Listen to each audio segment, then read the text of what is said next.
Assalamualaikum warahmatullahi wabarakatuh. Selamat datang kembali di channel Om Bris Official. Untuk kisah kali ini masih ada sebuah cerita dari tulisannya Pijar Horor. Dan untuk kisah yang akan saya bawakan kali ini, sebuah kisah yang berjudul Susuk Monica. Sebelum kita lanjut ke ceritanya, tekan dulu tombol like video ini dan jangan lupa tekan juga tombol subscribe channel ini. Nyalakan juga lonceng notifikasinya agar tidak ketinggalan cerita-cerita lainnya. Dan seperti apa untuk kisah kali ini? Langsung saja kita masuk ke ceritanya.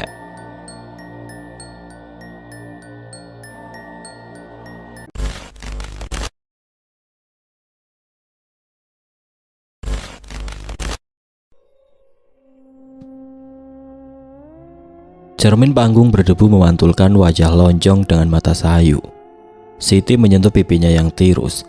Di luar ruang ganti sempit itu, musik dangdut koplo berdentum keras, tapi tidak mampu meredam bisikan dalam hatinya. "Tampil 5 menit lagi, Sit," teriak Pak Karso, pemilik panggung hiburan keliling. Siti mengangguk sambil memulas lipstik merah menyala yang sudah setengah habis. Tangannya gemetar. "Aku bukan Siti malam ini," bisiknya pada bayangan di cermin. "Sekarang aku adalah Monica." Aroma keringat dan asap rokok menyeruak ketika tirai terbuka. Lampu sorot yang redup menyinari panggung bambu berukuran 3 kali 4 meter. Beberapa puluh penonton, kebanyakan lelaki, duduk di kursi plastik sambil menenggak minuman dari gelas kecil. "Dan inilah dia, Monica," teriak pembawa acara dengan suara serak. Musik menghentak. Siti tidak, tapi Monica melangkah ke tengah panggung. Rok mini berpayat berkilauan tertimpa cahaya lampu. Ia mulai bergoyang. Bibirnya melantunkan lagu dangdut populer. Suaranya mengalun merdu, menembus kebisingan. "Suaranya bagus, tapi mukanya biasa saja," bisik seorang penonton pada temannya. Telinga Monica menangkap bisikan itu, hatinya mencelos, tapi kakinya terus bergerak mengikuti irama. Panggung telah kosong, penonton bubar sejak 1 jam lalu. Monica duduk sendirian di kursi kayu usang, menghitung lembaran uang lusuh. "Lumayan," ujar Pak Karso yang tiba-tiba muncul dari belakang. "Besok tampil lagi di desa sebelah." "Pak, bayarnya bisa dinaikkan tidak? Aku kan yang paling lama tampil tadi." Pak Karso terkekeh. "Kalau kamu bisa narik penonton lebih banyak, baru aku naikin. Suara kamu memang bagus, tapi..." "Tapi apa, Pak?" Monica mendongak, matanya menantang. "Kamu tahu sendirilah, penampilan itu modal utama. Coba lihat Yanti. Dia bisa dapat saweran 2 kali lipat dari kamu." Monica menggigit bibir. Yanti, penyanyi dangdut yang baru bergabung sebulan lalu, selalu mendapat perhatian lebih dari penonton. "Aku permisi dulu, Pak." Jalanan desa gelap gulita, hanya cahaya bulan yang menerangi langkah Monica menuju rumah kontrakannya. Di kejauhan anjing melonglong. "Aku harus berubah. Besok sebelum acara dimulai, aku harus menemui Yanti. Aku yakin dia pasti punya rahasia atas kecantikannya." "Mbak Yanti, boleh tanya sesuatu?" Mereka sedang bersiap untuk tampil di desa Karanganyar. Yanti sedang memoleskan bedak tebal di wajahnya yang cantik. "Tanya apa, Mon?" "Mbak, kok bisa? Maksudku, Mbak cantik banget. Kulitnya bersinar begitu." Yanti tersenyum misterius. "Kamu mau tahu rahasianya?" Monica mengangguk bersemangat. "Aku pakai susuk." "Susuk? Yang ditanam dalam tubuh itu?" "Iya, banyak artis dangdut terkenal pakai kok.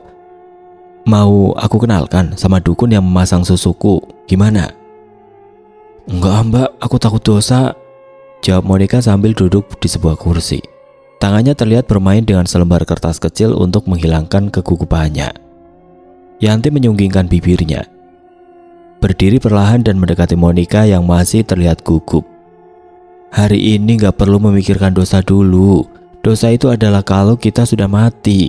Yang terpenting sekarang bagaimana kita mendapatkan banyak uang," bisik Yanti tepat di telinga Monica. "Tapi Mbak..." "Aku gak akan memaksamu, tapi kalau kamu gak dapat apa-apa, jangan salahkan aku." Yanti tersenyum kecil dan segera meninggalkan tempat itu. Aku mau, Mbak." Suara Monica segera menghentikan langkah Yanti. "Bagus," ucap Yanti, bibirnya tersenyum penuh arti. "Oke, kalau gitu besok malam kamu ikut aku. Aku akan kenalkan kamu dengan orangnya." jawab Yanti. Senyumnya tergambar di wajahnya. Keesokan harinya setelah menyelesaikan pekerjaannya, Monica dan Yanti berjalan ke arah sebuah hutan yang jarang dikunjungi. Lolongan suara anjing serta suara hewan malam tidak membuat keduanya takut, sampai akhirnya keduanya tiba di sebuah gubuk. Gubuk itu berdiri menyendiri di pinggir hutan, atapnya dari daun nipah, dindingnya dari anyaman bambu, asap dupa mengepul dari celah-celah jendela, lampu minyak bertengger di bilik bambu, memancarkan cahaya remang. "Mbak Darmo, ada tamu," ujar Yanti sambil mengetuk pintu. Seorang lelaki tua membuka pintu, rambutnya putih panjang terurai, matanya tajam menatap Monica. "Masuk," katanya dengan suara berat. Interior gubuk itu remang-remang, hanya diterangi sebatang lilin. Bau dupa bercampur aroma ramuan herbal menusuk hidung. Di dinding tergantung keris dan beberapa topeng. "Duduk," Mbak Darmo menunjuk tikar pandan di lantai. Monica dan Yanti duduk bersila. "Kamu mau jadi cantik?" tanya Mbak Darmo langsung. Aku ingin seperti Mbak Yanti." "Susuk bukan sembarang benda, ada syarat dan pantangannya." "Aku siap, Mbah." "Kalau sudah dipasang tidak boleh dilepas sembarangan, konsekuensinya berat." "Konsekuensi apa, Mbah?" tanya Monica dengan suara bergetar. "Kecantikan dan pesona yang kau dapat bukan cuma-cuma, ada harga yang harus dibayar." "Harga berapa, Mbah? Aku bayar sekarang." Mbak Darmo menggeleng. "Bukan uang, tapi hidupmu sendiri." Keheningan menyelimuti ruangan, hanya suara jangkrik dan katak dari luar yang terdengar. "Kamu masih mau?" Monica menatap Yanti yang mengangguk memberi semangat. Ia teringat bisikan-bisikan penonton, tatapan meremehkan, dan bayaran yang tidak seberapa. "Aku mau, Mbah." Mbak Darmo membuka kotak kayu berukir. Di dalamnya terdapat jarum-jarum emas kecil berkilauan. "Tidurlah." Monica berbaring di tikar. Mbak Darmo mulai membaca mantra dalam bahasa yang tidak ia pahami. Jari-jari keriput dukun itu memegang jarum emas pertama. "Ini akan sedikit sakit." Malam berikutnya Monica alias Siti terlihat begitu percaya diri saat menatap wajahnya di cermin. "Gak sia-sia aku kesana. Wajahku memang terlihat begitu cantik dan bercahaya," gumamnya lirih, nyaris seperti sebuah bisikan. "Siapa itu? Artis baru ya?" ucap salah satu penonton saat Monica naik ke atas panggung. "Cantik banget, kulitnya bercahaya. Wanginya harum, beda dari yang lain." Bisik-bisik itu terdengar ketika Monica melangkah naik ke panggung dangdut di pasar malam kecamatan. Sudah 2 minggu sejak ia memasang susuk dan perubahannya drastis. Pipinya tidak lagi tirus, bibirnya tampak lebih berisi, kulitnya bersinar dengan cara yang tidak alamiah namun memikat. "Selamat malam semuanya," sapanya dengan percaya diri. "Monica akan menghibur kalian malam ini." Tepukan tangan bergemuruh. Pak Karso tersenyum puas di belakang panggung. "Mon, besok kita tampil di kota. Bayaranmu akan aku naik 2 kali lipat." "Bagus," ucapnya dalam hati. "Gak sia-sia aku menahan sakit karena jarum-jarum itu." Monica tersenyum, matanya yang kini berbinar memindai kerumunan. Begitu banyak lelaki yang menatapnya dengan kagum. Inilah yang selalu ia impikan, menjadi pusat perhatian, dikagumi, diinginkan. Musik mulai mengalun, Monica bergoyang dengan gerakan yang lebih percaya diri. Suaranya mengalun merdu seperti biasa. Tapi kini ada dimensi lain yang memikat penonton. Aura tidak kasat mata yang membuat mereka tidak bisa mengalihkan pandangan. "Monica, Monica!" teriak penonton. Lembaran uang mulai berterbangan ke arah panggung. Semakin banyak, semakin besar nilainya. Monica tersenyum puas, tapi di sudut hatinya yang terdalam ada bisikan kekhawatiran tentang harga yang harus ia bayar suatu hari nanti. "Apa yang sudah aku lakukan?" bisiknya pada diri sendiri di sela-sela nyanyian. Tapi gemuruh tepuk tangan penonton segera menenggelamkan keraguan itu. Susuk telah memberinya apa yang ia inginkan, kecantikan, pesona, perhatian, apapun harga yang harus dibayar nanti.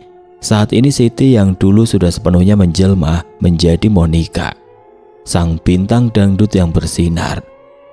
"Aku yakin dengan susuk ini aku bisa mendapatkan apa saja yang aku mau." Monica menatap pantulan wajahnya di cermin. "Monica, Monica!"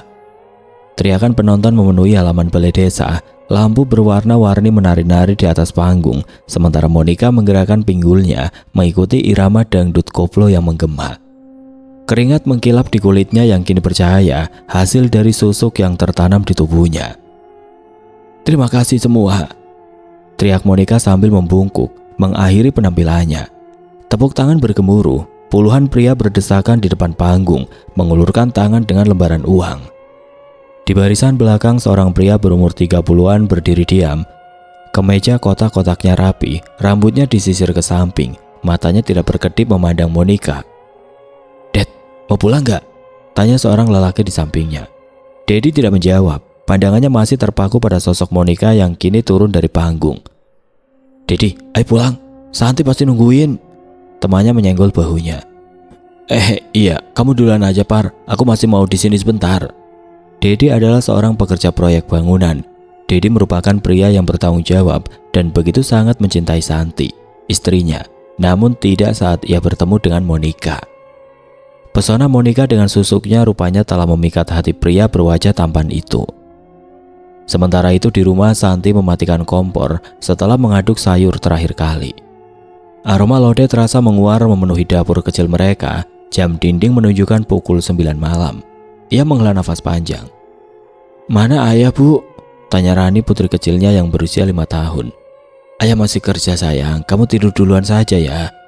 "Tapi ayah janji mau bacain cerita," Rani cemberut. Santi mengusap kepala anaknya. "Besok ayah pasti bacain, sekarang Rani tidur sama ibu ya." Setelah menidurkan Rani, Santi duduk di kursi ruang tamu. Matanya menatap kosong ke arah pintu. Sudah 3 kali minggu ini, Dedi pulang larut tanpa kabar. Dulu tidak pernah begini. "Kok tumben ya, Mas Dedi pulang larut malam terus? Apa mungkin di toko sedang banyak pembeli?" pikir Santi. "Kamu suka?" Dedi menyodorkan kotak kecil berwarna merah. Monica membuka kotak itu. Sebuah kalung emas dengan liontin berbentuk bulat sabit berkilau di dalamnya. "Ini pasti mahal," kata Monica, matanya berbinar. "Gak seberapa dibanding pesonamu," jawab Dedi. Tangannya perlahan menyentuh pipi Monica. Mereka duduk di warung kopi pinggir jalan, 2 kilometer dari tempat Monica manggung tadi. Cukup jauh dari desa tempat Dedi tinggal bersama istri dan anaknya.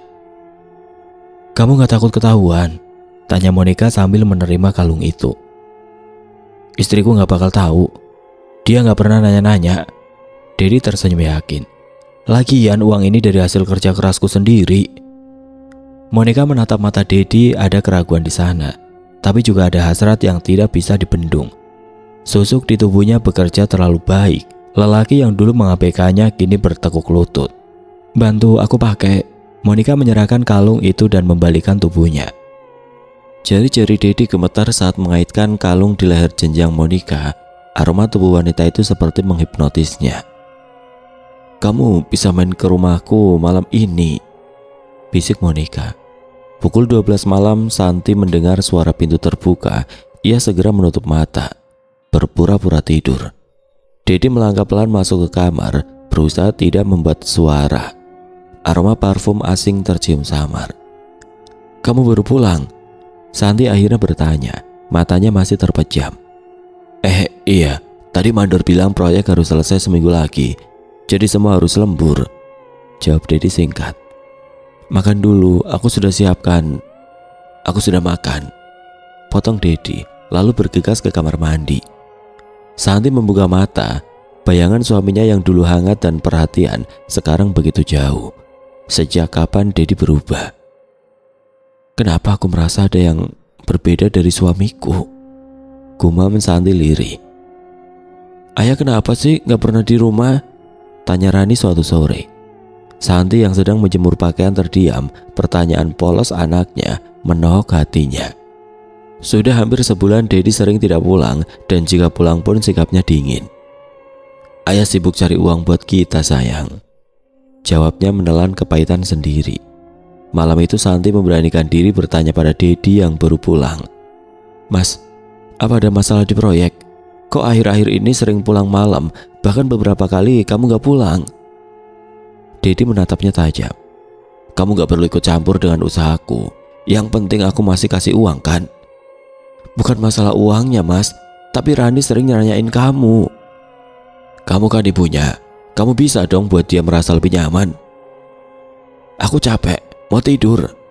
Dedi beranjak, mengabaikan makan malam yang sudah disiapkan Santi. Keesokan paginya Santi menemukan dompet Dedi tertinggal di meja. Tangannya gemetar saat membukanya. Ada struk pembelian kalung dari toko emas di kota tanggal 2 minggu lalu. Dia tidak pernah menerima kalung apapun. Kalung? Gumamnya pelan, seolah bicara pada dirinya sendiri. Untuk apa Mas Dedi beli kalung ini, apalagi dengan harga yang sangat mahal? Aku gak bisa tinggal lama, kata Dedi berbaring di samping Monica.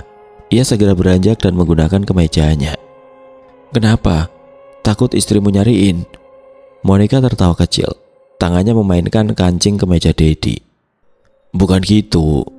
Dedi menghela nafas. Akhir-akhir ini Santi sering nanya-nanya. Terus kamu mau ninggalin aku? Monica menatap Dedi dengan matanya yang berbinar menggoda. Lagian biarin aja dia tahu, dan begitu kita bisa secepatnya menikah. Gak semudah itu. Kamu tahu kan, kalau aku punya anak yang gak bisa aku tinggalkan. Jadi aku harap kamu bersabar dulu ya. Dedi menyentuh dagu Monica. Ia mencium bibir Monica dengan lembut. Ya udah, ucap Monica dengan wajah kesal. Padahal aku udah nyiapin kejutan buat kamu. Kejutan apa? Monica berdiri, melangkah ke lemari dan mengeluarkan kemeja baru. Aku beliin dari hasil manggung kemarin, khusus buat kamu. Dedi tersenyum, keraguan di hatinya menguap. Aku gak akan ninggalin kamu. Buktikan, tantang Monica. Aku akan menginap malam ini. Dedi segera mengecup bibir Monica. Hari berganti hari, Santi menjadi detektif bagi kehidupannya sendiri. Nota-nota belanja, struk ATM, bau parfum asing, semuanya membentuk peta yang mengarah pada satu kesimpulan menyakitkan. Bu Rani, kamu lihat Pak Dedi kemarin? Tanya Bu Mina, tetangga sebelah saat Santi sedang menjemur pakaian. Memangnya kenapa Bu? Kemarin saya lihat dia di warung kopi sama penyanyi dangdut yang lagi naik daun itu. Kalau nggak salah, dia tinggal di desa sebelah. Siapa namanya? Monica? Tanya Santi, jantungnya berdegup kencang. Nah iya Monica, mereka kelihatan akrab banget. Saya pikir Pak Dedi kenal baik sama dia. Hari itu Santi membuat keputusan. Dia harus melihat kebenarannya dengan mata kepala sendiri. Aku harus mencari tahu apa benar Mas Dedi bermain gila dengan wanita dangdut itu. Malam itu hujan rintik-rintik. Santi menutupi kepalanya dengan jaket, mengikuti Dedi dari jarak aman. Suaminya berjalan kaki ke arah utara desa, membawa bungkusan besar. Santi merasakan setiap tetes hujan seperti jarum yang menusuk hatinya. Dedi berhenti di depan sebuah rumah sederhana dengan lampu teras menyala redup. Santi bersembunyi di balik pohon besar. Pintu rumah terbuka. Sosok wanita muncul, cantik, berkilau, dengan senyum yang memikat. Monica. Dedi memeluk wanita itu, menciumnya tepat di bibir, lalu masuk ke dalam rumah. Pintu tertutup. Santi merosot ke tanah. Air matanya bercampur dengan air hujan. Hatinya hancur, tapi kakinya tidak bisa bergerak dari tempat itu. 1 jam, 2 jam berlalu. Lampu-lampu di rumah itu mulai padam satu persatu, hingga akhirnya gelap total. Dengan langkah gontai Santi berjalan pulang. Bajunya basah kuyup, tapi hatinya jauh lebih basah oleh kepedihan. Di rumah Rani sudah tertidur pulas, tidak tahu bahwa dunia ibunya baru saja runtuh. Santi duduk di tepi ranjang, membelai rambut anaknya. Ibu harus gimana nak? Bisiknya pada keheningan malam. Santi, makanlah sedikit. Ratna menyodorkan semangkuk bubur. 3 hari berlalu sejak malam hujan itu. 3 hari pula Santi hanya berbaring menatap langit-langit rumah. Matanya sembab, bibirnya kering. Kasihan Rani, dia terus nanyain kenapa mamanya sakit. Lanjut Ratna, tetangga sekaligus sahabat Santi sejak kecil. Santi menoleh perlahan, menyeka sudut matanya yang basah. Dedi belum pulang. Ratna menggeleng. Belum, sudah 3 hari. Apa yang harus aku lakukan Ratna? Suamiku diambil orang. Ratna duduk di tepi ranjang.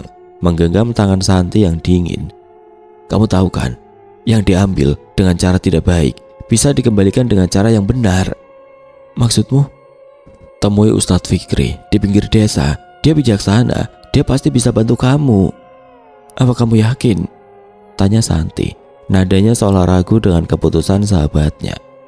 Keesokan paginya matahari baru saja terbenam ketika Santi mengetuk pintu rumah kayu sederhana di pinggir desa. Rani ditinggal bersama Ratna. Udara berbau tanah basah setelah hujan sore tadi. Assalamualaikum, ucap Santi pelan. Pintu berdiri terbuka. Seorang pria tua dengan jenggot putih dan sorban hijau tersenyum ramah. Waalaikumsalam, mari masuk nak. Santi melangkah ragu ke dalam ruangan sederhana yang terang oleh lampu minyak. Di dinding tergantung kaligrafi Arab dan foto-foto tua. Sebuah Al-Quran terbuka di atas meja kayu. Saya Santi Pak Ustadz. Saya sudah tahu kamu akan datang, jawab Ustadz Fikri sambil menuangkan air putih ke dalam gelas. Minumlah dulu. Santi menatap heran.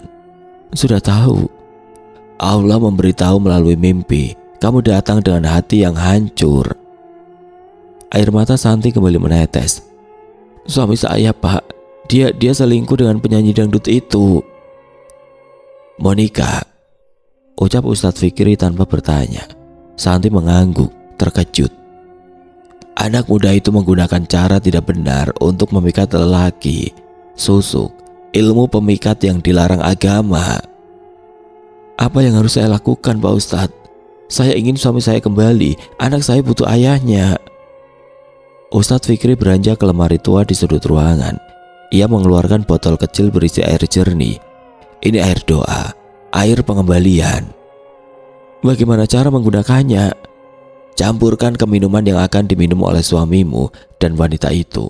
Air ini akan mengembalikan segala sesuatu pada keadaan sebenarnya. Maksudnya? Susuk dan ilmu pemikat adalah kepalsuan. Air ini akan mengembalikan keaslian, yang palsu akan terlihat palsu.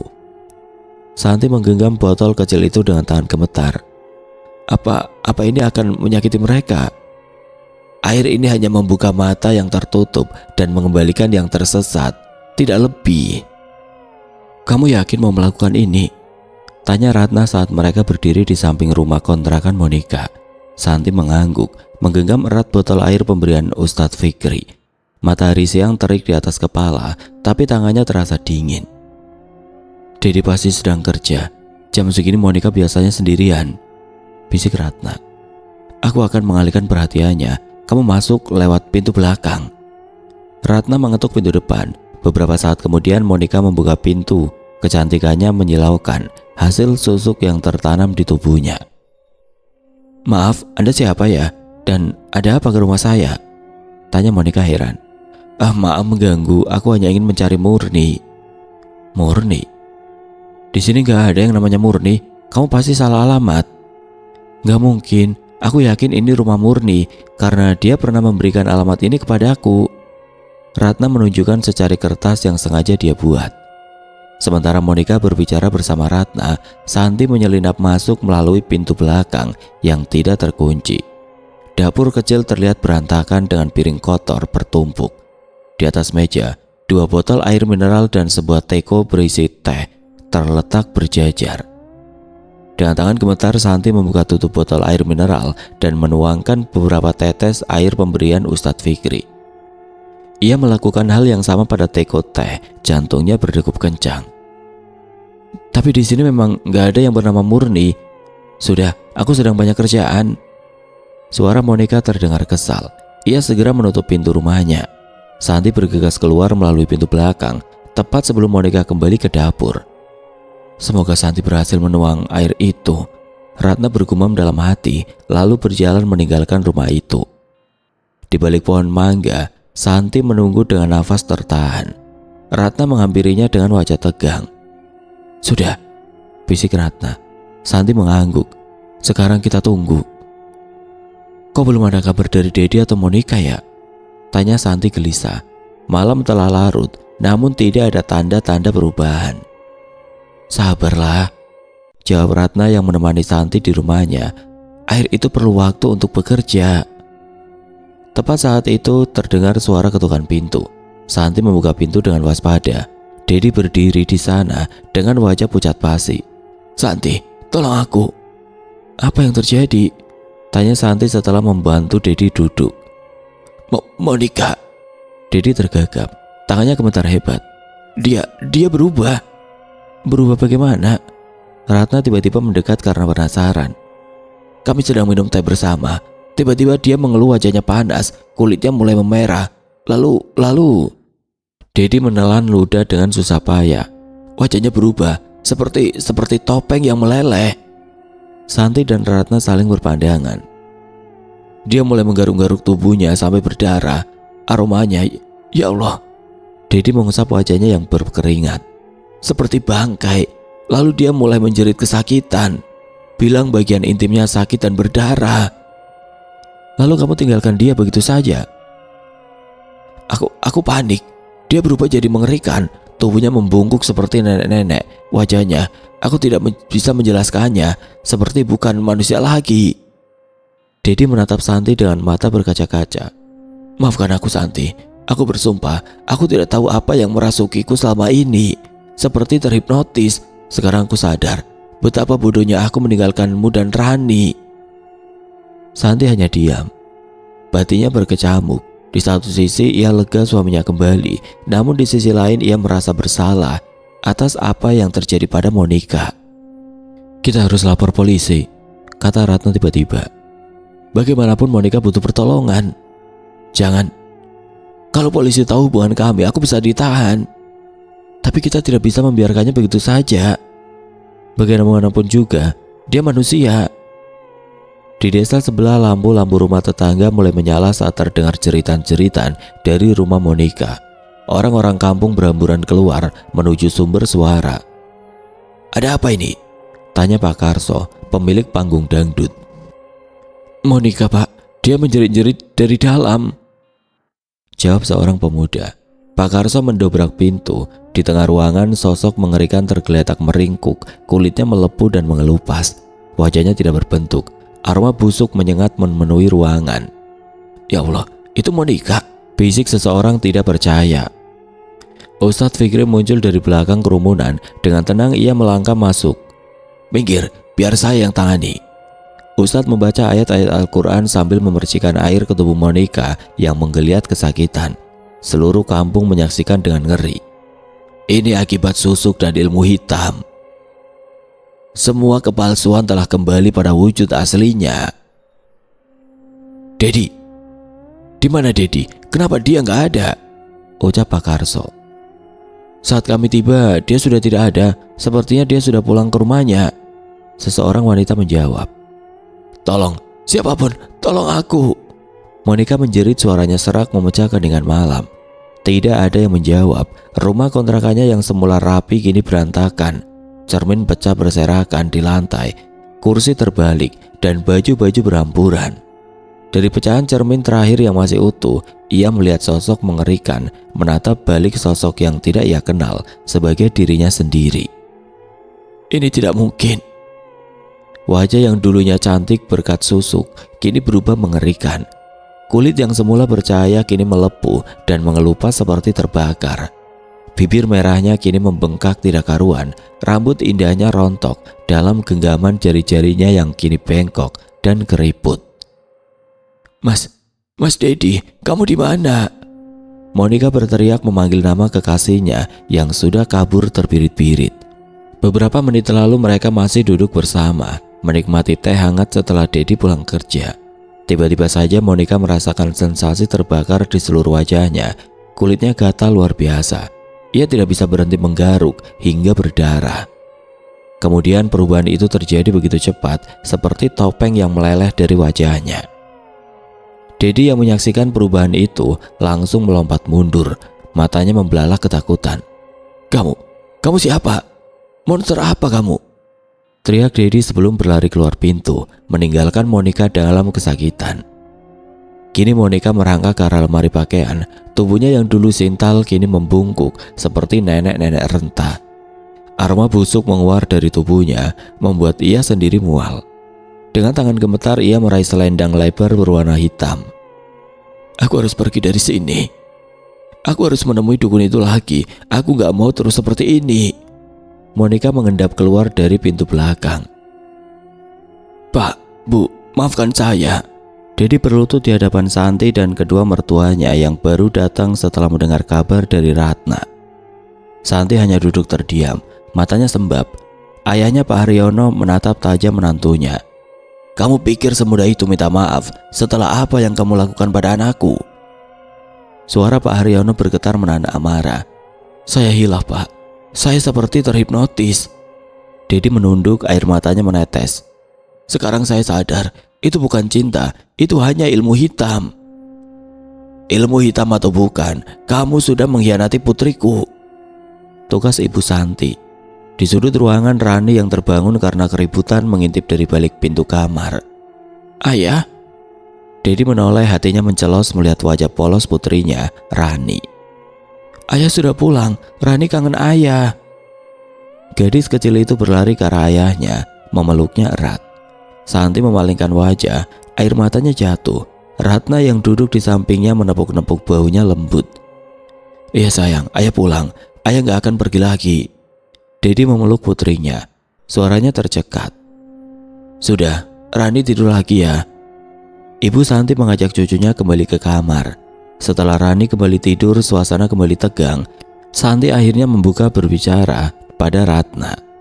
Kamu lihat sendiri kan akibat perbuatanmu.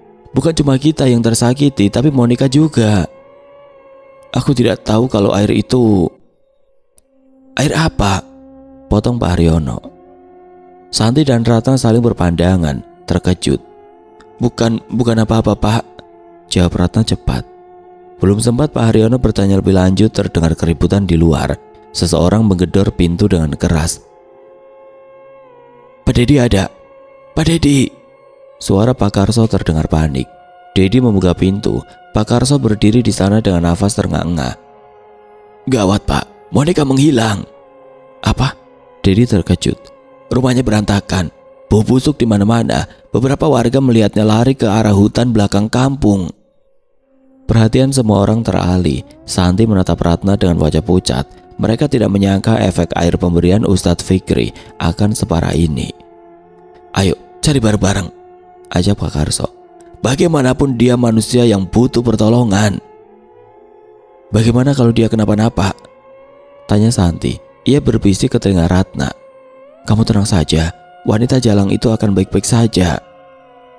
Monica terseok-seok menyusuri jalan setapak di hutan. Selendang hitam menutupi seluruh tubuhnya yang kini tidak lagi menarik. Kakinya yang dulu lincah bergoyang di atas panggung kini melangkah berat seperti terseret. Kenapa? Kenapa semua ini terjadi padaku? Isaknya di tengah kegelapan hutan. Suara burung hantu dan jangkrik mengiringi langkahnya yang semakin dalam memasuki hutan.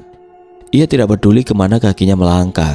Yang penting jauh dari kampung, jauh dari rasa malu dan jijik yang akan ia terima. Monica teringat peringatan Badarmo saat memasang susuk dulu. Ada harga yang harus dibayar. Saat itu ia tidak peduli, terlalu terlena dengan janji kecantikan dan pesona. Kini ia membayar harga kecantikan palsu itu diganti dengan keburukan sejati. Langit mulai menampakkan semburat merah. Fajar akan segera tiba. Monica terus berjalan meskipun kakinya lecet dan berdarah. Air matanya telah habis. Yang tersisa hanya keputusasaan yang menggerogoti jiwanya. Aku harus segera menemuinya. Langkahnya cepat. Nafasnya memburu dengan cepat. Tidak jauh di belakangnya suara-suara pencarian mulai terdengar. Warga kampung dengan obor dan senter menyusuri hutan. Monica, Monica, kamu di mana? Suara Pak Karso menggema. Kami ingin membantumu, nak, teriak seorang ibu. Monica tersentak. Mereka mencarinya. Untuk apa? Untuk menertawakan keadaannya. Untuk melihat bagaimana penyanyi dangdut cantik yang mereka puja kini berubah menjadi monster menjijikan.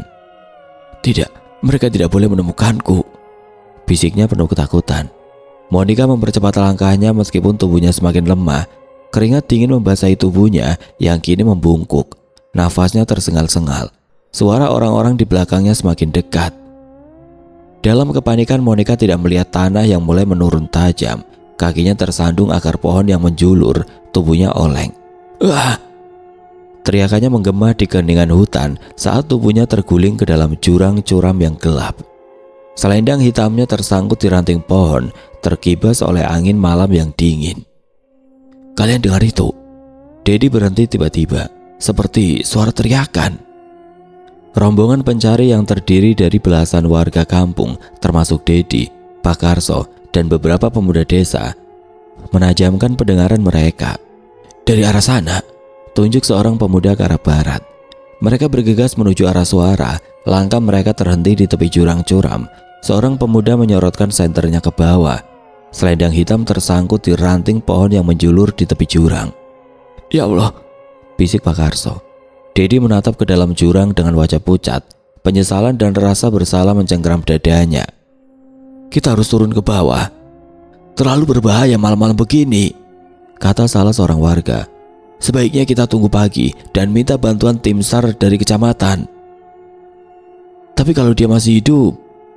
"Jurang ini dalam, Pak Dedi," potong seorang pemuda. "Kalau jatuh dari ketinggian ini..." Kalimatnya menggantung, tapi semua orang paham maksudnya. Fajar menyingsing, kabut tipis masih menyelimuti hutan ketika tim pencari dari desa diperkuat petugas SAR dari kecamatan mulai menuruni jurang dengan peralatan lengkap. Santi yang memutuskan untuk ikut berdiri di pinggir jurang dengan wajah tegang. Ratna setia di sampingnya. "Kenapa kamu ikut ke sini?" tanya Ratna pelan. "Entahlah," jawab Santi, matanya berkaca-kaca. "Aku merasa bersalah." "Ini bukan salahmu, Santi. Tapi air itu hanya mengembalikan apa yang seharusnya. Susuk dan ilmu pemikat, itulah yang sebenarnya jahat." Mereka menunggu dalam keheningan. Beberapa saat kemudian terdengar teriakan dari bawah jurang. "Ditemukan! Kami menemukan korban!" Jantung Santi berdegup kencang. Dedi yang berdiri tidak jauh darinya mendekat, wajahnya tegang. Butuh waktu hampir 1 jam hingga tim SAR berhasil membawa tubuh Monica ke atas. Tubuh yang kini terbungkus kain putih itu dibaringkan di atas tanah. Petugas medis memeriksa dengan seksama, lalu menggeleng pelan. "Meninggal di tempat, kemungkinan patah tulang parah dan pendarahan internal." Santi menutup mulutnya, menahan isak. Dedi menunduk dalam diam. Pak Karso yang selama ini menjadi bos Monica duduk terpekur di samping jenazah. "Maafkan aku, Nak. Seharusnya aku tidak mendorong kamu mencari popularitas dengan cara apapun." Ustadz Fikri yang juga ikut dalam pencarian melangkah maju. "Mari kita doakan arwahnya. Bagaimanapun juga dia saudara kita yang tersesat." Semua yang hadir menundukkan kepala saat Ustadz Fikri memimpin doa.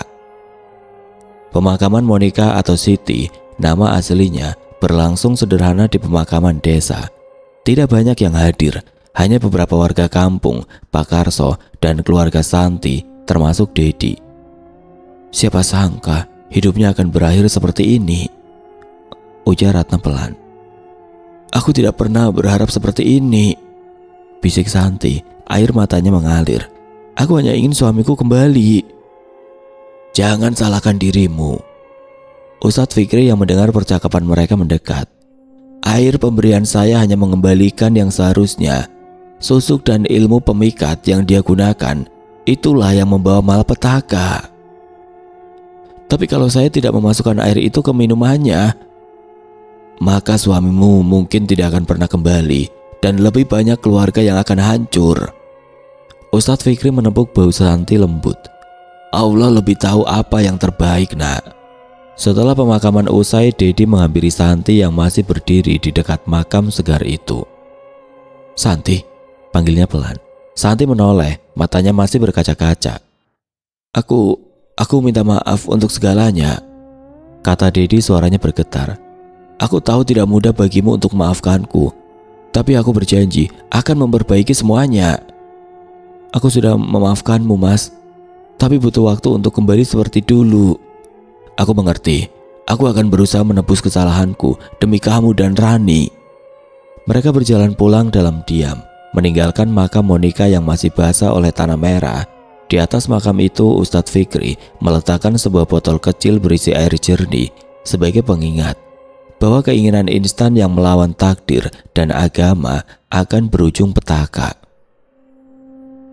Sebulan berlalu sejak kepergian Monica, kehidupan di kampung kembali normal. Panggung dangdut Pak Karso masih sesekali menghibur warga, tapi dengan penyanyi-penyanyi baru yang mengandalkan bakat alami, bukan susuk atau ilmu pemikat. Di rumah Santi, kehidupan perlahan membaik. Dedi berusaha keras menebus kesalahannya, pulang tepat waktu, membantu pekerjaan rumah tangga, dan menghabiskan banyak waktu dengan Rani. Malam itu setelah Rani tertidur, Santi dan Dedi duduk di teras rumah. Bintang-bintang bertabur di langit malam. "Rani tadi bilang senang ayahnya sudah kembali," kata Santi memecah keningan. Dedi tersenyum tipis. "Aku bersyukur masih diberi kesempatan." "Aku juga." "Santi," Dedi menggenggam tangan istrinya, "terima kasih sudah memberiku kesempatan kedua. Aku janji tidak akan menyia-nyiakannya." Santi mengangguk pelan. Luka di hatinya belum sepenuhnya sembuh, tapi ia tahu waktu akan menyembuhkannya. "Kita belajar dari kesalahan, Mas. Tidak ada jalan pintas dalam hidup ini. Semua harus dijalani sesuai aturannya." "Iya." Dedi menatap langit berbintang. "Aku sudah belajar dengan cara yang pahit." Di sudut desa, lampu di rumah Ustadz Fikri masih menyala. Sang Ustadz sedang mengajar beberapa pemuda kampung membaca Al-Quran. Ajarannya kini lebih didengar oleh warga setelah kejadian Monica. "Ingatlah," kata Ustadz kepada murid-muridnya, "jalan pintas selalu tampak menggiurkan. Tapi hidup yang benar adalah hidup yang sesuai dengan takdir dan syariatnya. Tidak ada kebahagiaan sejati dari kepalsuan." Para pemuda mengangguk hikmat. Kisah tragis Monica menjadi pelajaran berharga bagi seluruh warga kampung, bahwa mengejar keinginan dengan cara yang salah hanya akan berujung penyesalan dan kehancuran. Sementara di sebuah makam yang mulai ditumbuhi rumput, angin malam berbisik lirih, membawa pesan bahwa setiap jiwa akan kembali pada fitrahnya, cepat atau lambat. Oke teman-teman, sekian untuk kisah kali ini. Semoga apa yang sudah saya bawakan dalam kisah ini dapat dijadikan pembelajaran untuk kita semua. Dan buat teman-teman yang baru bergabung, jangan lupa untuk like, komen, share, serta subscribe channel ini. Dan jangan lupa nyalakan juga lonceng notifikasinya agar tidak ketinggalan cerita-cerita lainnya. Dan akhir kata, wassalamualaikum warahmatullahi wabarakatuh.